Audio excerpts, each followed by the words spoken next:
Hi friends, ಎಲ್ಲರಿಗೂ ಆತ್ಮ ಸ್ಟೋರಿಗೆ ಸ್ವಾಗತ. ಇವತ್ತು 5 ಎಪಿಸೋಡ್ನ ನಾವು ಪ್ರಸಾರ ಮಾಡ್ತಾ ಇದ್ದೀವಿ. ಲಾಸ್ಟ್ ಎಪಿಸೋಡ್ ಆಲ್ರೆಡಿ ಒಂದು ಎಪಿಸೋಡ್ ಇವತ್ತು ಪ್ರಸಾರ ಆಗಿದೆ. ಯಾರೆಲ್ಲ ನೋಡಿಲ್ಲ ನೋಡ್ಕೊಂಡು ಬನ್ನಿ. ಹಾಗೆ ಇವತ್ತಿನ ಎಪಿಸೋಡ್ನ ಮಿಸ್ ಮಾಡ್ಕೊಂಬೇಡಿ. ಇವತ್ತು ನಿಮಗಾಗಿ 5 ಎಪಿಸೋಡ್ನ ನಾನು ಹಾಕ್ತಾ ಇದ್ದೀನಿ. ಬನ್ನಿ ವಿಡಿಯೋನ ಶುರು ಮಾಡೋಣ. ಅಯ್ಯೋ ದೇವ್ರೆ, ಯಾರಪ್ಪ ನೀನು? ಹಿಂಗೆ ಬಂದು ಬಿದ್ಬಿಟ್ಟಿಯಲ್ಲ, ಯಾರು ನೀನು? ಅದು ಅಮ್ಮ, ನನ್ನ ಹೆಸರು ರಾಘವ ಅಂತ. ರಾಯರ್ ಸೇವೆಗೆ ದರ್ಶನಕ್ಕೆ ಅಂತ ಬಂದಿದ್ದೆ. ಅದು ಊಟ ಬೇರೆ ಮಾಡಿರಲಿಲ್ಲ, ಸ್ವಲ್ಪ ತಲೆ ತಿರುಗಿ ಬಂದ್ಬಿಡ್ತು. ಅದಕ್ಕೆ ಅಮ್ಮ, ತಪ್ಪು ತಿಳ್ಕೊಬಿಡಿ, ಇವ್ರ ಮೈ ಮೇಲೆ ಬಿದ್ದುಬಿಟ್ಟೆ ಅಂತ. ಅಯ್ಯಯ್ಯೋ ಇಲ್ಲಪ್ಪ, ನಾವೇನು ತಪ್ಪು ತಿಳ್ಕೊಂಡಿಲ್ಲ. ನಿನಗೇನಾಗಲಿಲ್ಲ ತಾನೇ? ಇಲ್ಲಮ್ಮ, ಸ್ವಲ್ಪ ಸುಸ್ತಾಗ್ತಿದೆ. ಏನಪ್ಪ, ಒಬ್ಬರೇ ಬಂದಿದ್ದೀರಾ? ಯಾರು ಬರಲಿಲ್ವಾ ನಿಮ್ಮ ಜೊತೆಗೆ? ಹೌದು, ನಾನು ಒಬ್ಬನೇ ಬಂದಿರೋದು. ನನ್ನಂತ ಅನಾಥರಿಗೆ ರಾಯರ್ ಬಿಟ್ರೆ ಬೇರೆ ದಿಕ್ಕ್ಯಾರು ಹೇಳಿ? ಏನು ಅನಾಥನ? ಯಾಕಪ್ಪ ಹಿಂಗೆ ಹೇಳ್ತಿದ್ಯಾ? ನಿಮ್ಮ ತಂದೆ ತಾಯಿ? ಇಲ್ಲ, ನನಗೆ ತಂದೆ ತಾಯಿ ಬಂಧು ಬಳಗ ಅಂತ ಯಾರೂ ಇಲ್ಲ. ನಾನೊಬ್ಬ ಅನಾಥ. ನಮ್ಮದು ಮೈಸೂರು. ನಾನು ಪ್ರತಿ ವರ್ಷ ರಾಯರ್ ಸೇವೆಗೆ ಅಂತ ಇಲ್ಲಿಗೆ ಬರ್ತೀನಿ. ವಾರಗಟ್ಟಲೆ ರಾಯರ್ ಸೇವೆ ಮಾಡಿಬಿಟ್ಟು ನಾನು ಮತ್ತೆ ಹೋಗ್ತೀನಿ. ಅಯ್ಯೋ ಅಲ್ಲಪ್ಪ, ಮೈಸೂರಲ್ಲಿ ಯಾರಿದ್ದಾರೆ? ಮೈಸೂರಲ್ಲಿ ಯಾರೂ ಇಲ್ಲ. ನಾನು ಚಿಕ್ಕ ಪುಟ್ಟ ಕೆಲಸಗಳನ್ನ ಮಾಡಿಕೊಂಡು ಒಂದು ಚಿಕ್ಕ ಮನೇಲಿದ್ದೀನಿ. ಮದುವೆ ಏನಾಗಿಲ್ವೇನಪ್ಪ? ನನ್ನಂಥ ಬಡವನಿಗೆ, ನನ್ನಂಥ ಅನಾಥಂಗೆ, ದಿಕ್ಕಿಲ್ದಿರೋನಿಗೆ ಯಾರು ಹೆಣ್ಣು ಕೊಡ್ತಾರೆ?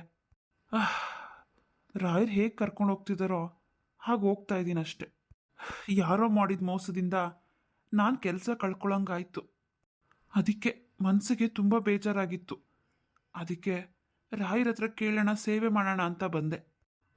ಊಟ ಮಾಡಿ 3 ದಿನ ಆಗಿತ್ತು. ಅದಕ್ಕೆ ತುಂಬ ಸುಸ್ತಾಗಿ ತಲೆ ಸುತ್ತ ಬಿದ್ದುಬಿಟ್ಟೆ.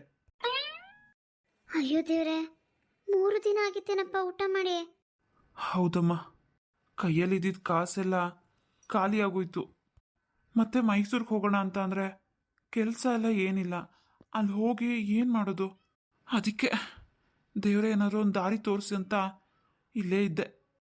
ಅಲ್ಲಪ್ಪ, ನೋಡೋಕ್ಕೆ ಓದ್ಕೊಂಡಿರೋಂಗೆ ಕಾಣಿಸ್ತೀಯಾ? ಏನು ಕೆಲಸ ಸಿಗ್ಲಿಲ್ವಾ ನಿಂಗೆ? ಹೌದಮ್ಮ, ಓದ್ಕೊಂಡಿದ್ದೀನಿ. ಆದರೆ ಎಲ್ಲಿ ಹೋದ್ರೂ ಲಂಚ ಕೇಳ್ತಾರೆ. ಲಂಚ ಕೊಡೋಕ್ಕೆ ನನ್ನಂಥ ಅನಾಥನ ಹತ್ರ ಎಲ್ಲಿದ್ಯಮ್ಮ ಕಾಸು?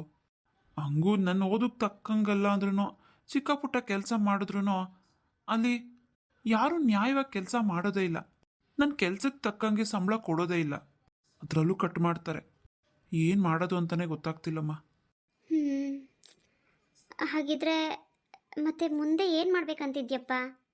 ಅದೇ ಗೊತ್ತಾಗ್ತಿಲ್ಲ ಕಣಮ್ಮ, ಏನು ಮಾಡ್ಬೇಕಂತ. ದೇವರು ಎಲ್ಲಿಗೆ ದಾರಿಗೆ ತೋರಿಸ್ತಾನೋ, ಎಲ್ಲಿಗೆ ಕರ್ಕೊಂಡು ಹೋಗ್ತಾನೋ ಅಲ್ಲಿಗೆ ಹೋಗೋಣ ಅಂತ ಅಂದ್ಕೊಂಡಿದ್ದೀನಿ. ಹಾಗಿದ್ರೆ ಮೈಸೂರಿಗೆ ಹೋಗಲ್ವೇನಪ್ಪ? ಇಲ್ಲಮ್ಮ, ಅಲ್ಲಿ ನಾನು ಇದ್ದಿದ್ದು ಬಾಡಿಗೆ ಮನೇಲೇನೆ, ಸ್ವಂತ ಮನೇಲೇನು ಇರಲಿಲ್ಲ. ನನ್ನವರು ಅಂತ ನನಗೆ ಯಾರೂ ಇಲ್ಲ. ಅಯ್ಯೋ ಭಗವಂತ, ಯಾಕಪ್ಪ ಇಂಥ ಪರೀಕ್ಷೆ? ಏನಪ್ಪ, ನಿಂದೇನೋ ಅಭ್ಯಂತರ ಇಲ್ಲ ಅಂತ ಅಂದರೆ ನಾವು ನಮ್ಮ ಮನೇಲಿ 3 ಜನ ಇರೋದು. ನಾನು, ನನ್ನ ಹೆಂಡತಿ, ಮಗಳು. ನಿಂದೇನೋ ಅಭ್ಯಂತರ ಇಲ್ಲ ಅಂದರೆ ನೀನು ನಮ್ಮ ಜೊತೆಗಿರ್ಬೋದು. ನೀನೇ ನಮಗೆ ಭಾರ ಅನ್ಸಲ್ಲ. ಹೌದಪ್ಪ, ಹೌದು, ನೀನೇ ನಮಗೆ ಭಾರ ಅಂತ ಅನ್ಸಲ್ಲ. ನಮ್ಮ ಜೊತೆಗೆ ಇರ್ಬೋದು. ನಾನಾ? ಇಲ್ಲ ಇಲ್ಲ, ಸುಮ್ಮನೆ ಯಾಕೆ ನಿಮಗೆ ತೊಂದರೆ? ನನಗೆ ಯಾರಿಗೂ ತೊಂದರೆ ಕೊಡೋದಕ್ಕೆ ಇಷ್ಟ ಇಲ್ಲ. ಯಾಕಪ್ಪ ಹಂಗಂತ್ಯ? ಅವರಷ್ಟು ಪ್ರೀತಿಯಿಂದ ಕರೆಯುವಾಗ ನೀನೇಗಪ್ಪ ಹೋಗಲ್ಲ ಅಂತ್ಯ? ನೀವು? ನಾನು ನಿಮ್ಮ ಥರನೇ ರಾಯರ್ ಸೇವೆ ಮಾಡೋಕ್ಕೆ ಅಂತ ಬಂದಿದ್ದೀನಿ.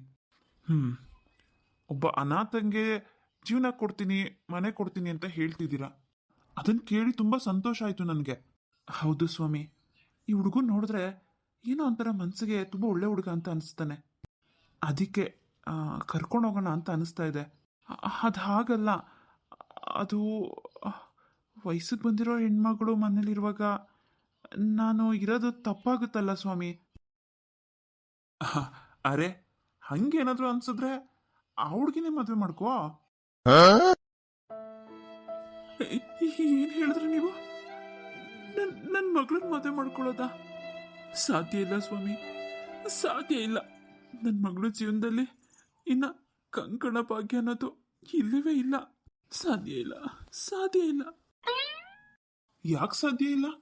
ದೇವ್ರ ಹೆಚ್ಚನ್ನ ಬದಲಾಯಿಸಕ್ಕಾಗತ್ತಾ? ನನಗನ್ನಿಸ್ತಾ ಇದೆ ಇವರಿಬ್ರದ್ದು ಸರಿಯಾದ ಜೋಡಿ ಅಂತ. ಯಾಕಂದ್ರೆ ಒಬ್ರು ವ್ಯಕ್ತಿಗೆ ಸಿಗ್ಬೇಕಂತ ಅಂದ್ರೆ ಅದಕ್ಕೆ ಕಾರಣ ಇದ್ದೇ ಇರುತ್ತೆ. ಸುಮ್ಮನೆ ಯಾರಿಗ್ಯಾರಿಗೂ ಸಿಗೋದಿಲ್ಲ. ಅದು ನಿಮಗೆ ಈ ಹುಡುಗನ ನಿಮ್ಮ ಮನೆಗೆ ಕರ್ಕೊಂಡು ಹೋಗ್ಬೇಕು ಅಂತ ಅನಿಸ್ತಾ ಇದೆ ಅಂತ ಹೇಳಿದ್ರಿ. ಸುಮ್ಮನೆ ಯಾರಿಗೂ ಹೀಗೆ ಅನ್ಸಲ್ವೇ? ನೀವೇ ಯೋಚನೆ ಮಾಡಿ. ಇಲ್ಲಿ ಎಷ್ಟೊಂದು ಜನ ಇದ್ದಾರೆ. ಅಷ್ಟು ಜನನೂ ಬಿಟ್ಟು ಇವ್ರು ಯಾಕೆ ನಿಮ್ಮ ಹತ್ರನೇ ಬಂದರು? ಮತ್ತೆ ಅಷ್ಟು ಜನಕ್ಕೂ ಅನಿಸಿಲ್ಲ ಕರ್ಕೊಂಡು ಹೋಗ್ಬೇಕು ಆ ಹುಡುಗನ ಅಂತ. 3 ದಿನದಿಂದ ಈ ಹುಡುಗ ಇಲ್ಲೇ ಸೇವೆ ಸಲ್ಲಿಸ್ತಾ ಇದ್ದಾನೆ. ಅವ್ರಿಗೆ ಯಾರಿಗೂ ಅನಿಸಿಲ್ದಿದ್ದು ನಿಮಗೆ ಮಾತ್ರ ಯಾಕೆ ಅನಿಸ್ತಾ ಇದೆ? ನೋಡಪ್ಪ, ನಿನ್ನ ಹೆಸರೇನಂದ? ರಾಘವ ಸ್ವಾಮಿ. ನೋಡಪ್ಪ ರಾಘವ, ದೇವ್ರ ಇಚ್ಛೆ ಏನಿದೆಯೋ ಅದೇ ಆಗೋದು. ನೀನು ರಾಘವೇಂದ್ರ ಸ್ವಾಮಿನ ನಂಬಿ ಬಂದಿದ್ಯಾ. ಅದು ನಿನಗೆ ಯಾರು ಕೂಡ ಇಲ್ಲ. ಆ ಸ್ವಾಮಿನೇ ಈ ಹುಡುಗಿನ ನಿನ್ನ ಜೀವನದಲ್ಲಿ ತಗೋಬೇಕು ಅಂತ ನಿರ್ಧಾರ ಮಾಡಿರುವಾಗ ಅವ್ರೇನು ಅನ್ಕೋತಾರೋ ಇವ್ರೇನು ಅನ್ಕೋತಾರೋ ಇವೆಲ್ಲ ಯಾಕೆ ಯೋಚನೆ ಮಾಡಬೇಕು? ಏನಪ್ಪ ನಿನ್ನ ಅಭಿಪ್ರಾಯ ಏನು? ಅದು ಸ್ವಾಮಿ, ನಾನು ಆ ದೇವ್ರನ್ನ ನಂಬಿ ಬಂದಿದ್ದೀನಿ. ಆ ದೇವ್ರು ಹೇಗೆ ತೋರಿಸ್ತಾನೋ ಹಾಗೆ ಮಾಡ್ಬೇಕಂತ ಇದ್ದೀನಿ. ನನ್ನ ಜೀವನದಲ್ಲಿ ಹೀಗೆ ಆಗಬೇಕು ಅಂತ ಇದ್ದರೆ ನಾನು ಬೇಡ ಅನ್ನಕ್ಕೆ ನಾನು ಯಾರು? ಇವ್ರ ತಂದೆ ತಾಯಿ ಒಪ್ಕೊಳ್ಳೋ ಆದ್ರೆ ನಾನು ಮದುವೆ ಆಗ್ತೀನಿ. ಸಾಧ್ಯ ಇಲ್ಲ, ಸಾಧ್ಯ ಇಲ್ಲ, ಸಾಧ್ಯ ಇಲ್ಲ. ನನ್ನ ಜೀವನದಲ್ಲಿ ಒಂದೇ ಸರಿ ಮದುವೆ ಆಗಿರೋದು. ನನಗೆ ಅದರಿಂದ ಇನ್ನೂ ಹೊರಗಡೆ ಬರೋಕ್ಕಾಗಿಲ್ಲ. ನನ್ನ ಜೀವನನೇ ಇಷ್ಟು. ನಂದೊಂಥರ ಮರುಭೂಮಿ ಇದ್ದಾಗೆ.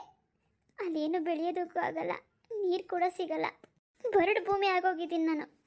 ದಯವಿಟ್ಟು ದಯವಿಟ್ಟು ಹಿಂಗೆಲ್ಲ ಮಾತಾಡಬೇಡಿ. ಹೌದಪ್ಪ, ನಮ್ಮ ಮಗಳ ಜೀವನನ ನಾವೇ ಹಾಳು ಮಾಡಿಬಿಟ್ಟಿದ್ದೀವಿ.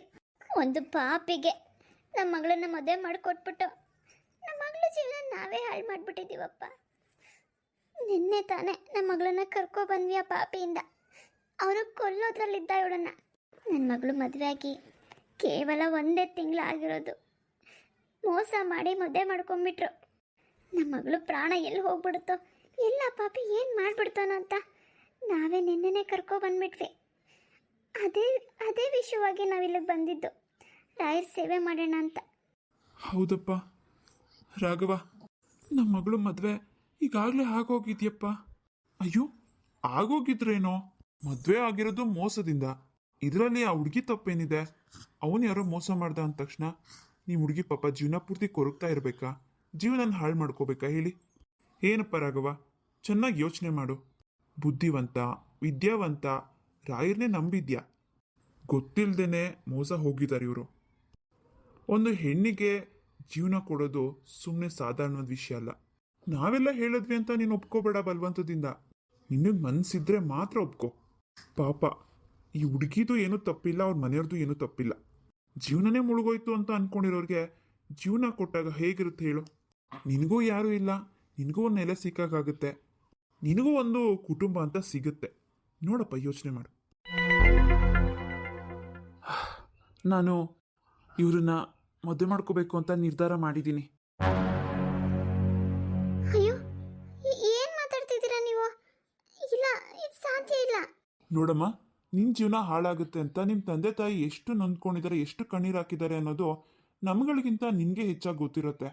ಜೀವನದಲ್ಲಿ ಕೆಲವೊಂದು ಸರಿ ನಾವು ಅಂದ್ಕೊಂಡಿರೋದಕ್ಕಿಂತ ಇನ್ನೂ ಬೇರೆ ಏನೋ ನಡೆದಿರುತ್ತೆ. ಹಾಗಂತ ಆ ವಿಷಯವಾಗಿ ಕೊರಗ್ತಾ ಇರೋದು ಸರಿಯಲ್ಲ. ದೇವ್ರು ಕೊಟ್ಟಿದ್ದನ್ನು ತೊಗೊಳ್ಬೇಕು, ಜೀವನ ಮಾಡ್ಕೊಂಡು ಹೋಗ್ತಾ ಇರಬೇಕು. ಏನಾಗ್ಬಿಟ್ಟಿದೆ ಇವಾಗ? ಮೋಸ ಮಾಡಿ ಮದುವೆ ಮಾಡ್ಕೊಂಡಿರೋರೆ ಚೆನ್ನಾಗಿ ಬಾಳ್ತಾ ಇರುವಾಗ ನೀನು ಏನೂ ತಪ್ಪು ಮಾಡಿಲ್ಲ. ನೀನು ಯಾಕೆ ಕೊರಗ್ಬೇಕು ಹೇಳೋ? ಯಾವ ಹೂವು ಎಲ್ಲಿಗೆ ಸೇರಬೇಕು ಅನ್ನೋದು ದೇವರೇ ನಿರ್ಧಾರ ಮಾಡಿರ್ತಾನೆ. ಹಾಗೆ ಈ ಹುಡುಗ ಇವತ್ತು ನಿಮಗೆ ಸಿಗಬೇಕು ಅನ್ನೋದಿತ್ತು, ಅದಕ್ಕೆ ಇದೆಲ್ಲ ನಡೆದಿದೆ. ಎಲ್ಲ ಒಳ್ಳೇದಾಗುತ್ತೆ, ಯೋಚನೆ ಮಾಡಬೇಡಿ. ಇವರಿಬ್ರಿಗೂ ಮದುವೆ ಮಾಡಿಸಿ. ಇವರಿಬ್ರು ನಿಮ್ಮ ಜೊತೆಲೆ ಕೊನೆವರೆಗೂ ಇರ್ತಾರೆ. ಇದಕ್ಕಿಂತ ಭಾಗ್ಯ ಬೇಕಾ ನಿಮಗೆ? ಹೌದು ಸ್ವಾಮಿ, ನೀವು ಹೇಳ್ತಿರೋ ನಿಜ. ನನಗಿವಾಗ ಮನಸ್ಸಿಗೆ ಅನ್ನಿಸ್ತಾ ಇದೆ, ದೇವ್ರಿದ್ದಾನೆ. ದೇವರು ಖಂಡಿತವಾಗ್ಲೂ ಇದ್ದಾನೆ. ನೀವು ಹೇಳ್ದಂಗೆ ನಮ್ಮ ಶಾಂತ ಏನಾದ್ರು ಹುಡುಗನ ಮದುವೆ ಮಾಡಿಕೊಂಡು ನಮ್ಮ ಜೊತೆಲೂ ಕೊನೆಯವರೆಗೂ ಇದು ಬಿಟ್ರೆ ನಮ್ಮಂಥ ಪುಣ್ಯಾತ್ಮರು ಪ್ರಪಂಚದಲ್ಲೇ ಇಲ್ಲ ಸ್ವಾಮಿ, ಪ್ರಪಂಚದಲ್ಲೇ ಇಲ್ಲ. ನನ್ನ ಮಗಳು ಕೊನೆವರೆಗೂ ನನ್ನ ಜೊತೆಲೇ ಇರ್ತಾಳೆ ಅಂದರೆ ಯಾರಿಗೆ ತಾನೇ ಸಂತೋಷ ಇಲ್ಲ? ಏನು ಕಮಲು, ನಿನಗೇನು ಅನಿಸ್ತಾ ಇದೆ? ಹೌದು ರೀ, ನೀವು ಹೇಳ್ತಿರೋದು ನಿಜ. ನನಗೂ ಕೂಡ ಇದೇ ಸರಿ ಅಂತ ಅನ್ನಿಸ್ತಾ ಇದೆ. ಇದೇ ಸರಿ ಅನ್ನಿಸ್ತಾ ಇದೆ. ನನ್ನ ಮಗಳು ಜೀವನನೇ ಹಾಳಾಗೋಯ್ತು ಅಂತ ಅಂದ್ಕೊಂಡಿದ್ವಿ. ಆದರೆ ರಾಘವೇಂದ್ರ ಸ್ವಾಮಿಗಳು ಅದನ್ನು ಸುಳ್ಳು ಮಾಡಿಬಿಟ್ರು. ನಮಗೊಂದು ದಾರಿ ತೋರಿಸ್ಬಿಟ್ರು ರೀ, ದಾರಿ ತೋರಿಸ್ಬಿಟ್ರು. ನೋಡಿ, ನಾನೊಬ್ಬ ಅನಾಥ.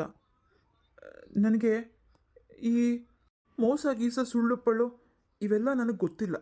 ಕೊನೆವರೆಗೂ ನಿಮ್ಮನ್ನು ಚೆನ್ನಾಗಿ ನೋಡ್ಕೋತೀನಿ. ಶಕ್ತಿ ಇದೆ, ಕಷ್ಟಪಟ್ಟು ದುಡಿತೀನಿ, ನಿಮ್ಮನ್ನು ಸಾಕ್ತೀನಿ. ನಿಮ್ಮೆಲ್ಲರ ಜವಾಬ್ದಾರಿನ ನಾನು ತಗೊಳ್ತೀನಿ. ನೋಡಿ ಅಮ್ಮ, ನನಗೆ ತಂದೆ ತಾಯಿ ಇಲ್ಲ. ಇನ್ಮೇಲೆ ನೀವೇ ನನಗೆ ತಂದೆ ತಾಯಿ ಎಲ್ಲ. ನಿಮ್ಮ ಮಗಳನ್ನ ನನಗೆ ಮದುವೆ ಮಾಡಿಕೊಡ್ತೀರಾ? ಅಯ್ಯೋ, ಖಂಡಿತವಾಗ್ಲೂ ಕಣಪ್ಪ, ಖಂಡಿತವಾಗ್ಲೂ ಮದುವೆ ಮಾಡಿಕೊಡ್ತೀವಿ. ನನ್ನ ಮಗಳು ನಮ್ಮನೇಲಿ ಕೊನೆಯವರೆಗೂ ನಮ್ಮ ಕಣ್ಣು ಮುಂದೆ ಇರ್ತಾಳೆ ಅಂದರೆ ಯಾವ ತಂದೆ ತಾಯಿಗೆ ಬೇಡ ಅಂತ ಅನ್ಸುತ್ತೆ ಹೇಳು? ಆ ದೇವರೇ ನಿನ್ನನ್ನು ಕಳಿಸಿದ್ದಾನೆ ಅಂತ ಅನಿಸುತ್ತೆ ನನ್ನ ಮಗಳಿಗೋಸ್ಕರ. ಖಂಡಿತವಾಗ್ಲೂ ಅಪ್ಪ, ನಾಳೆ ಬೆಳಿಗ್ಗೆನೆ ದೇವ್ರ ಸನ್ನಿಧಾನದಲ್ಲೇ ನಿಮ್ಮಿಬ್ಬರು ಮದುವೆ ರೀ. ಹಾಗೆ ಮಾಡೋಣವಾ? ಆಯಿತು ಕಮಲು, ಹಾಗೆ ಮಾಡೋಣ ತಗೋ. ಮದುವೆ ಮಾಡಿಸ್ಕೊಂಡೆ ಕರ್ಕೊಂಡು ಹೋಗೋಣ ಊರಿಗೆ. ಊರವರು ಜನ 1000 ಹೇಳಿ, ಏನಾದರೂ ಹೇಳ್ಕೊಳ್ಳಿ, ಏನಾದರೂ ಅಷ್ಟೇ ನಾನು ತಲೆ ಕೆಡಿಸ್ಕೊಳ್ಳೋದಿಲ್ಲ. ನನ್ನ ಮಗಳು ಚೆನ್ನಾಗಿರ್ಬೇಕಷ್ಟೆ, ಅಷ್ಟೇ. ಫ್ರೆಂಡ್ಸ್, ಈ ವಿಡಿಯೋನ ನಿಮ್ಗೆ ಎಲ್ಲರಿಗೂ ಇಷ್ಟ ಆಗಿರುತ್ತೆ ಅಂದ್ಕೊಂಡಿದ್ದೀನಿ. ಇಷ್ಟ ಆಗಿದ್ರೆ ಪ್ಲೀಸ್ ಲೈಕ್, ಶೇರ್, ಕಮೆಂಟ್ ಮಾಡಿ, ಹಾಗೆ ಸಬ್ಸ್ಕ್ರೈಬ್ ಮಾಡ್ಕೊಳ್ಳಿ. ಇವತ್ತು ಆತ್ಮ ಸ್ಟೋರಿ ಬಂದುಬಿಟ್ಟು 5 ಎಪಿಸೋಡ್ಸ್ನ ನಾನು ಪ್ರಸಾರ ಮಾಡ್ತಾ ಇದ್ದೀವಿ. ತಪ್ಪದೆ ನೋಡಿ, ಆಲ್ರೆಡಿ 1 ಎಪಿಸೋಡ್ಸ್ನ ಹಾಕಿದ್ದೀನಿ. ಇದು 2ನೇ ಎಪಿಸೋಡ್ಸು. ಇನ್ನು 3 ಎಪಿಸೋಡ್ಸ್ನ ರೆಡಿ ಮಾಡಿ ಬೇಗನೆ ಹಾಕ್ತೀನಿ. ತಪ್ಪದೆ ನೋಡಿ, ಇವತ್ತು ಮಾತ್ರ ಮಿಸ್ ಮಾಡ್ಕೊಳ್ಳೇಬೇಡಿ. ನೋಡೋಣ ಫ್ರೆಂಡ್ಸ್, ನಾಳೆ ಎಷ್ಟು ಎಪಿಸೋಡ್ಸ್ನ ಮಾಡೋಕ್ಕಾಗುತ್ತೋ ಅಷ್ಟು ಸಾಧ್ಯವಷ್ಟು ಎಪಿಸೋಡ್ಸ್ನ ಮಾಡಿಬಿಟ್ಟು ಹಾಕ್ತೀನಿ. ದಯವಿಟ್ಟು ಶೇರ್ ಮಾಡಿ. ಇವತ್ತು ನೋಡೋಣ 10 ಜನ ಸಬ್ಸ್ಕ್ರೈಬರ್ಸ್ ಆದರೆ ನಾಳೆನೂ ಕೂಡ 5 ಎಪಿಸೋಡ್ಸ್ನ ಹಾಕ್ತೀನಿ. ನೋಡೋಣ, ಬೇಗ ಸಬ್ಸ್ಕ್ರೈಬ್ ಮಾಡ್ಕೊಳ್ಳಿ. ನಾನು ಕಾಯ್ತಾ ಇರ್ತೀನಿ ಎಷ್ಟು ಜನ ಸಬ್ಸ್ಕ್ರೈಬರ್ ಮಾಡ್ಕೋತೀರಾ, ಹಾಗೆ ಎಷ್ಟು ಜನ ಕಮೆಂಟ್ಸ್ ಮಾಡ್ತಾರೆ, ಎಷ್ಟು ಜನ ಲೈಕ್ ಮಾಡ್ತಾರೆ, ಎಷ್ಟು ಜನ ಶೇರ್ ಮಾಡ್ತೀರಾ ಅಂತ ನಾನು ತುಂಬ ಎಕ್ಸೈಟ್ ಆಗಿದ್ದೀನಿ. ನೋಡೋಣ ಮುಂದೆ ಏನಾಗುತ್ತೆ ನಮ್ಮ ಶಾಂತನ ಜೀವನದಲ್ಲಿ ಅಂತ. ಮುಂದಿನ ಎಪಿಸೋಡ್ಸು ಲಿಲ್ಲಿದಾಗಿರುತ್ತೆ. ಕಾಯ್ತಾ ಇರಿ, ಬೇಗ ರೆಡಿ ಮಾಡಿ ಹಾಕ್ಬಿಡ್ತೀನಿ.